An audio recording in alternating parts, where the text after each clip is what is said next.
Operation सिंदूर पर राहुल गांधी का बयान अब सिर्फ भारत तक सीमित नहीं रहा। पाकिस्तान की मीडिया में भी इसे प्रमुखता से दिखाया जा रहा है।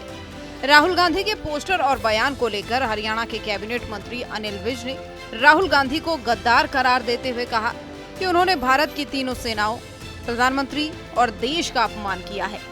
विज ने कहा कि ये बयान उस वक्त आया जब भारत ने पाकिस्तान के 9 आतंकी ठिकानों को ध्वस्त कर बड़ी सफलता हासिल की थी। विज यही नहीं रुके, उन्होंने इस बीच कर्नाटक में हुई IPL विक्ट्री सेरेमनी के दौरान भगदड़ में कई लोगों की मौत पर भी कर्नाटक की राज्य सरकार को घेरा और सरकार की विफलता इसे बताया। विज ने कांग्रेस की महासचिव प्रियंका गांधी ने हाल ही में उनके दिए गए बयान पर भी तंज कसा। दरअसल आर्थिक प्रगति के बिना विशिष्ट भारत की बात करना हवा हवाई है, ये प्रियंका गांधी ने कहा था और इस पर अनिल विज ने तीखी प्रतिक्रिया दी है। हुए इस युद्ध में जिसमें भारत को भारी सफलता प्राप्त हुई है, पाकिस्तान में उग्रवादियों के कई अड्डे तबाह कर दिए,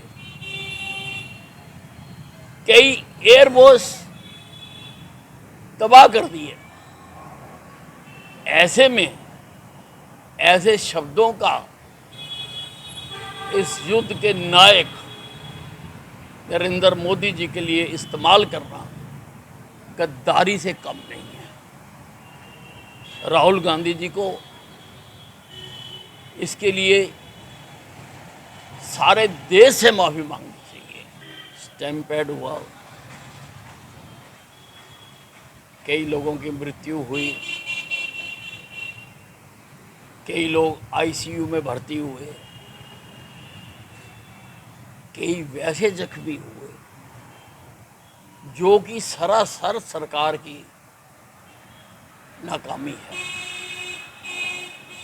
परंतु वहाँ के मुख्यमंत्री सिद्धारमैया को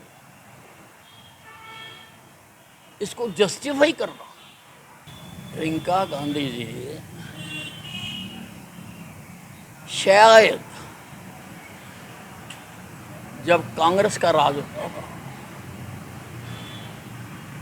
उसी वक्त के आर्थिक डाटा को देख रही है। देश तरक्की कर रहा है, देश मोदी जी के राज में चौथी बड़ी आर्थिक व्यवस्था संसार की बना है, जापान को पछाड़ के बना है और 2047 तक भारत को विकसित राष्ट्र बनाने के लिए हर स्तर पर आदरणीय मोदी जी के मार्गदर्शन में काम चल रहे हैं।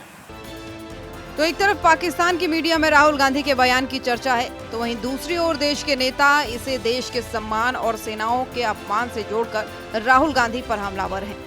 अब देखना यह होगा कि इस विवाद पर कांग्रेस की अगली प्रतिक्रिया क्या होती है। सूर्य समाचार के लिए अंबाला से नरेश सैनी की रिपोर्ट।